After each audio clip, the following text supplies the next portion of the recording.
Ramlila committee आज श्री स्वामी धर्मदेव जी महाराज जी भुरारानी पहुँचे हुए हैं और आज आपने देखा कि जो संगत है महाराज जी का आशीर्वाद इस समय ले रही है। महाराज जी से कुछ बात करेंगे। सवाल तो हम नहीं कर सकते क्योंकि राजनेता नहीं हैं, धर्म गुरु हैं और हम निवेदन ही कर सकते हैं महाराज जी के साथ। महाराज जी, आपसे निवेदन है कि जो भक्त इस समय आपके श्रीमुख से आपके वचन सुनेंगे, उनके बताइए कि जो उर्मिला थी लक्ष्मण जी की पत्नी, वो 14 वर्षों तक सोती रही और लक्ष्मण जी जगते रहे, इसके पीछे का कारण क्या था? ऐसे मेरे प्यारे, देखो सीधी बात तो ये है कि प्रभु श्री राम की जो लीला है ना, उनका हर पात्र हमको प्रेरणा देता है। इसी को श्री रामलीला कहते हैं कि श्री रामलीला का कोई भी पात्र है। आज मैं बड़ा बेबाक होकर के कहना चाहता हूँ, मैं इस समय भुरारानी में हूँ। हमारी प्यारी श्री रामलीला कमेटी जो यहाँ की भुरारानी की है, गज़ब का साहब अभिनय इनके पात्र कर रहे हैं। कमेटी के पदाधिकारी आज बधाई के पात्र हैं कि आपके सौजन्य से इतना सुंदर प्यारा मंचन यहाँ पर हो रहा है। वैसे तो ये समय ऐसे है कि पूरे देश में और दुनिया में जहाँ भी राम के भक्त बैठे हैं, इन दिनों में क्योंकि रामलीलाओं का मंचन होता है और उसके बाद फिर दशहरे का पावन पर्व आता है, विजयदशमी, क्योंकि नवरात्र भी चल रहे हैं। ये शारदीय नवरात्र कहलाते हैं। आज चौथा नवरात्रा भी है और शारदीय नवरात्र, इन्हीं शारदीय नवरात्र में श्री राम की लीलाओं का मंचन।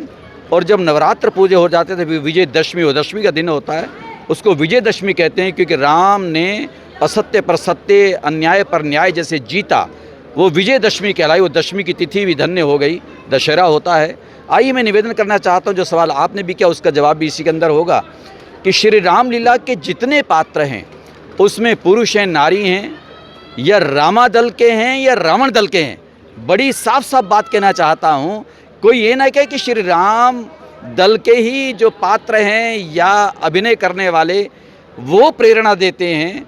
मैं तो ये कहता हूँ कि रावण दल के भी जो हैं वो भी प्रेरणा देते हैं। रावण दल के भी कहते हैं, रावण भी कहता है कि भैया मेरे जैसा आचरण मत करना, नहीं तो मेरी जो दुर्गति आज हो रही है ना, ये दुर्गति होगी। मंथरा भी कहेगी कि मेरे जैसा आचरण मत करना, मेरा नाम भी बदनाम हो गया। कोई अपनी बेटी का नाम मंथरा नहीं रखता है। तो आज कैकई का हमने अभिनय यहाँ पर देखा। कैकई भी यहाँ पर थोड़ा सा बदनाम ज़रूर हुई कि उसने राम जी को जो वनवास हुआ उसमें कहीं ना कहीं वो कारण बनी, भरत के लिए राज चाहती थी, जो भी है।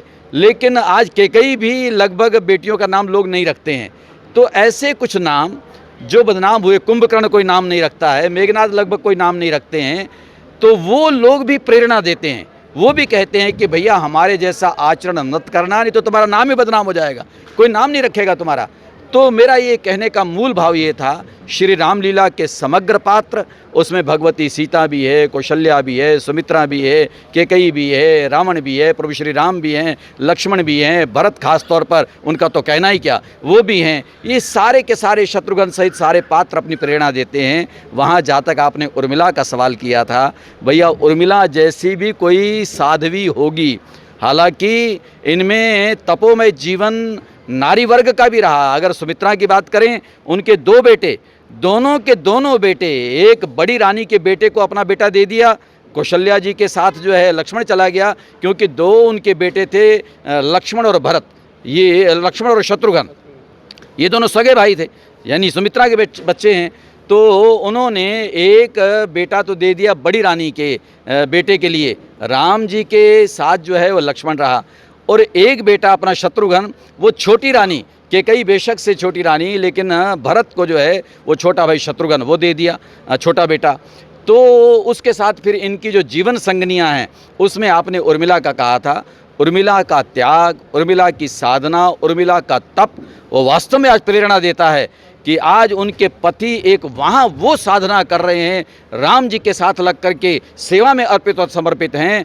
और यहाँ जो उर्मिला है वो अपनी दोनों, यानी चाहे वो कौशल्या माता है, इधर कैकई जी हैं, और फिर अयोध्या में जो भी हैं उनके लिए वो भी अपने आप को न्यौछावर करके पूरी साधना में अपने जीवन को जी रही है। तो उर्मिला का भी तप कहीं भी किसी तरह से भी कम नहीं है, वो भी तपस्विनी थी। आज उसको भी हमारे जैसे लोग वंदन करते हैं, उसका अभिनंदन करते हैं मेरे प्यारे। गुरुजी, और अयोध्या वासियों के लिए अंत में क्या कहना चाहेंगे जिन्होंने प्रभु श्री राम की अनुपस्थिति में जो संतान पैदा नहीं करने का संकल्प लिया था, क्योंकि आज का जो समय है जो ग्लैमर की दुनिया की ओर जा रहा है, क्या संदेश देना चाहेंगे युवाओं को? मैं बड़ा साफ साफ कहना चाहता हूँ कि मेरे राम की समग्र लीला, राम के समग्र पात्र वो जहाँ प्रेरणा देते हैं, वहाँ पर सारी की सारी अयोध्या।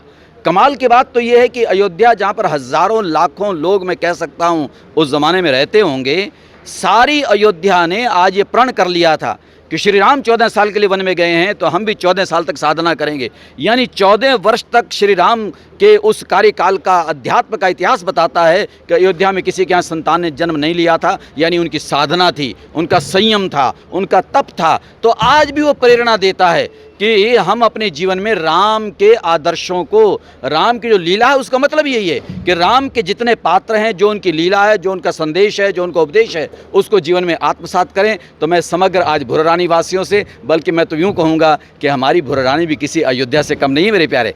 आज यहाँ पर ये श्री रामलीला कमेटी जो मंचन कर रही है और यहाँ के वासी निवासी, देखो क्या श्रद्धा भाव है, भक्ति भाव है। आज भी यहाँ के पात्र जो अभिनय करने वाले हैं, यहीं के बच्चे हैं और वो भी साधना में जीवन को जीते हैं। अब आपने सुना मंच से कि क्या आज के युग में संभव है।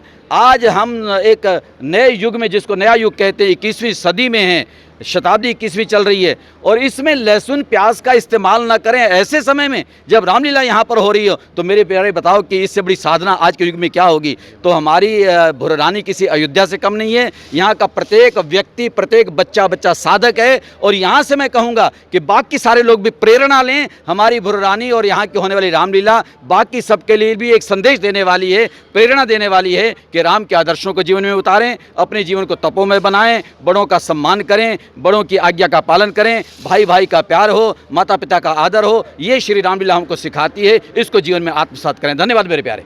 बहुत बहुत धन्यवाद। आज श्री स्वामी धर्मदेव जी महाराज जी भुरारानी में पहुँचे और भुरारानी में प्रभु श्री राम की लीला का मंचन चल रहा है। ऐसे समय में आज जो रुद्रपुर की भुरारानी है, एक बार से फिर अयोध्या नगरी की तरह लग रही। आप देख सकते हैं, संत हैं, महापुरुष आज भुरारानी की धरती पर पहुँचे हैं और सभी भक्तगण इस वक्त महाराज जी का आशीर्वाद ले रहे हैं। और महाराज जी ने आज इसी मंच पर अपने श्रीमुख से सभी भक्तों को आशीर्वाद दिया। दोस्तों, आप देखते रहें प्रभु श्री राम की लीला का मंचन। धन्यवाद।